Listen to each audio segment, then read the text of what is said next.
Hi everybody, Chris Stokes from Custom Fitness Personal Training Studio here today to talk to you about something really important to me. If you have been watching my videos and following my blogs and things like that, you'll know that hydration is a very important issue to me. A lot of people don't realize how dehydrated they are and the consequences of dehydration. So today I'd like to take a moment, especially with these 105-degree temperatures that we've had outside. I know it's hotter other places in the country, but the fact that places like Colorado Springs are hitting up in the hundreds and stuff these days, it's just really important. And today's kind of a cloudy day, but it doesn't mean that people can't be dehydrated. So one of the biggest problems that we run into during the summertime is that people go swimming a lot, and when they go swimming, they don't necessarily think about drinking water. That's actually a big issue. I used to be a instructor for water aerobics as well, and that was a big issue there as well, that people just wouldn't remember to drink their water and stay hydrated throughout class, and then you would end up with some dehydration issues that were quite dangerous. So today actually I have a story to tell you, which is why I'm holding my little paper here. I had a friend recently come to me and discuss a problem that she had encountered, and it was such a mind-blowing story to me that I really needed to share that. I need to let people know how severe this issue can be. So we'll just get into that. So my friend came, and she is a grandmother of a wonderful little boy, about 11 years old, and he loves nothing more than play in the pool and play outside and stuff during the summer. So that's what he's been doing this summer. And a few weeks ago, she got a call from her son to come over because something was wrong with her grandson. And as she gets to the house, she pulls up and goes inside, and the child is sitting, rocking back and forth, grabbing his head, talking about how his brain is hurting, how much pain his brain is in. So she's asking him questions, trying to figure out maybe he had a head injury that the parents didn't catch, or maybe something happened, maybe it was a stroke. His arms and limbs were they were contracting, they were squeezing and tensing without his control, so he wasn't able to control his limbs at that point completely. There were moments where he had control, moments where he didn't. Seemed kind of almost like a spastic contraction.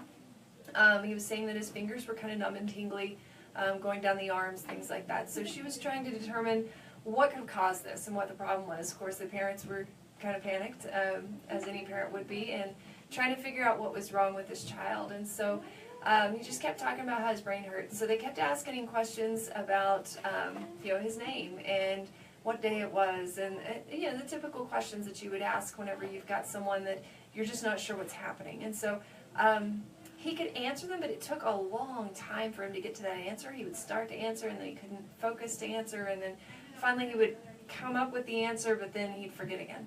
So it was a really odd situation, and they weren't quite ready.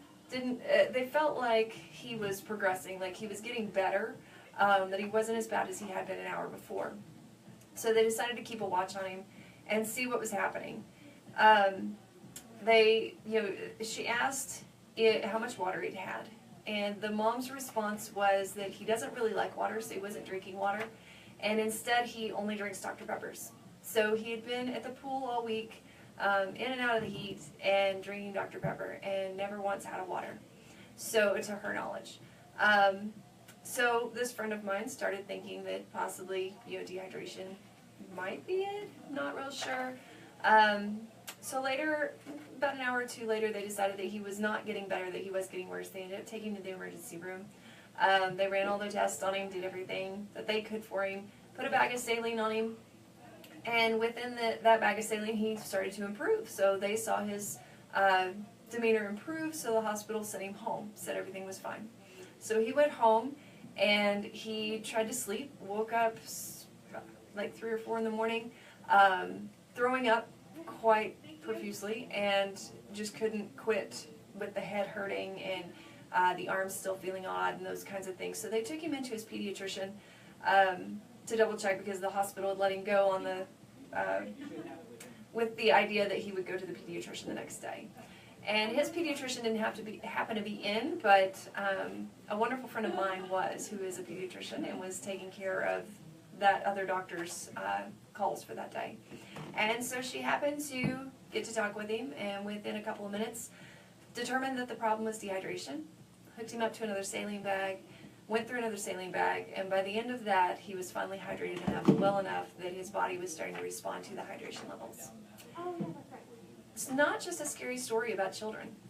He's doing better now, just to kind of settle that issue. He's doing a lot better. He was sent home, and they checked on him again, and he's doing much better. But it's not just children that we should be worried about. So kids are a very important part of us, and yes, they do need water, and yes, we do need to be caring for them. But what a lot of adults don't realize is that the same thing can be happening to them. And I have lots and lots of people that I work with on nutrition, and in that nutrition talk, we talk about hydration all the time. And it's really super important that you get at least 50% of your body weight in water every day. So if you weigh 150 pounds, you have got to get 75% of water, 75 ounces of water in every day. If you don't, you start to decline. 2% loss in fluid volume brings you into dehydration. That brings you down to 48% of your fluid volume. So if you're at 48%, you start into the realm of dehydration. At 48%, you're going to start to notice things like maybe a mild headache, maybe lack of focus, maybe fatigue. It can go on and on and on. But as the dehydration continues and you're unable to hydrate yourself or unwilling to hydrate yourself, as the case may be sometimes, your body continues to decline, and it can go all the way down to these stroke-like symptoms that he was experiencing, the pain in the head, as well as the tingling and numbness in the arms. It can go down to heart palpitations. It can start to shut down your internal systems because your body has to physically have water in order to survive. And we just kind of think of it these days as, well, I've had liquid, so I'm okay.